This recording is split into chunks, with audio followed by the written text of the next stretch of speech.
Hello బాగున్నారా? ఈరోజు పచ్చి కొబ్బరితోటి పచ్చడి చేసుకోవడం చూద్దాం. కొబ్బరి, పచ్చిమిర్చి, కొంచెం ఉప్పు, జీలకర్ర, కల్లుప్పు వేసాను.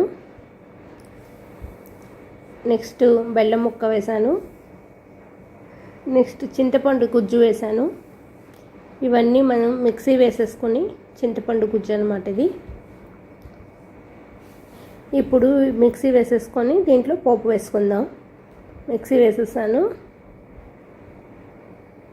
ఇప్పుడు పోపు వేసుకుందాం. ఆవాలు, జీలకర్ర, ఇంగువ, ఎండుమిర్చి, కరివేపాకు పోపులో వేసుకున్నాం. పోపు వేసేస్తే కొబ్బరి పచ్చడి రెడీ అయిపోయింది. ఎంతో రుచిగా ఉండే కొబ్బరి పచ్చడి రెడీ అయిపోయింది. లైక్ చేయండి, షేర్ చేయండి, సబ్స్క్రైబ్ చేయండి. థ్యాంక్ యూ అండి. బాయ్ అండి.